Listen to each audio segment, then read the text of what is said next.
குடியரசு துணைத் தலைவர் தேர்தல் வாக்கு எண்ணிக்கை தற்போது தொடங்கி இருக்கிறது. கூடுதல் விவரங்களை மூத்த செய்தியாளர் கணபதியிடம் கேட்கலாம். கணபதி, வெற்றி யாருக்கு என்ற எதிர்பார்ப்பு மேலோங்கி இருக்கிறது. அந்த முடிவு எப்போது தெரியும் என்ற எதிர்பார்ப்பும் இருக்கிறது. எவ்வளவு நேரத்தில் தெரியும்?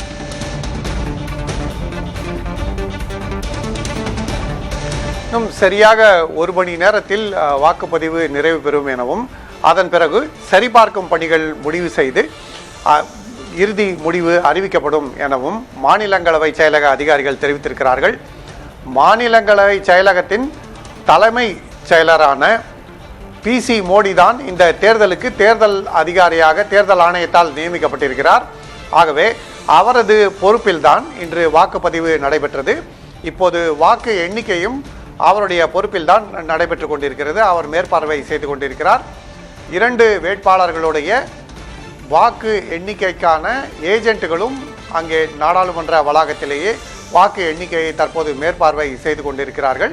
ஆக சரியாக 6 மணிக்கு தொடங்கிய வாக்குப்பதிவு இன்னும் 1 மணி நேரத்தில் நிறைவு பெறும் எனவும் அதன் பிறகு முடிவு அறிவிக்கப்படும் எனவும் தெரிகிறது. இந்த தேர்தலிலே தமிழ்நாட்டைச் சேர்ந்த CP ராதாகிருஷ்ணன் தேசிய ஜனநாயக கூட்டணியின் சார்பாக களமிறங்கியிருக்கிறார். அவருக்கு நிச்சயம் வெற்றி கிடைக்கும் என பாரதிய ஜனதா கட்சி தலைவர்கள் தொடர்ந்து வலியுறுத்தி வருகிறார்கள்.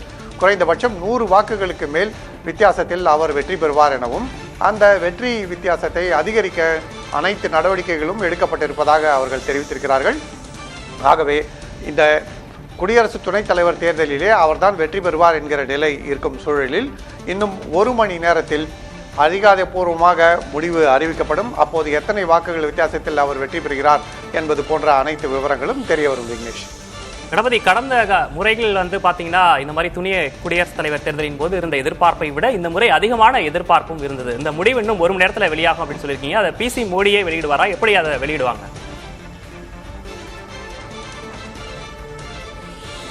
நிச்சயமாக தேர்தல் அதிகாரியான PC மோடியே இந்த அறிவிப்பை வெளியிடுவார். அவர் மாநிலங்களவை தலைமைச் செயலர். அவர்தான் இந்த தேர்தலுக்கு தலைமை அதிகாரியாக தேர்தல் ஆணையத்தால் நியமிக்கப்பட்டிருக்கிறார். மேலும் துணை தேர்தல் அதிகாரிகளும் தேர்தல் ஆணையத்தால் நியமிக்கப்பட்டிருக்கிறார்கள். அவர்களும் நாடாளுமன்ற வளாகத்திலே தற்போது வாக்கு எண்ணிக்கையிலே ஈடுபட்டிருக்கிறார்கள். சென்ற முறை தேர்தல் நடைபெற்ற போது ஜெகதீப் தங்கர் வெற்றி பெறுவது மிகப்பெரிய வித்தியாசத்தில் வெற்றி பெறுவார் என்பது அனைவருக்கும் தெளிவாக தெரிந்திருந்த விஷயமாக இருந்தது. ஏனென்றால் அப்போது பாரதிய ஜனதா கட்சிக்கு மக்களவையிலே மிகப்பெரிய வலு இருந்தது. சென்ற வருடம் நடைபெற்ற மக்களவை தேர்தலிலே பாரதிய ஜனதா கட்சியின் மக்களவை வலு குறைந்தது. அவர்களுக்கு தனி பெரும்பான்மை கூட கிட்டவில்லை. தற்போது கூட்டணி ஆட்சியாக தான் நடைபெற்று கொண்டிருக்கிறது. கூட்டணிக்கு தான் பெரும்பான்மை இருக்கிறது.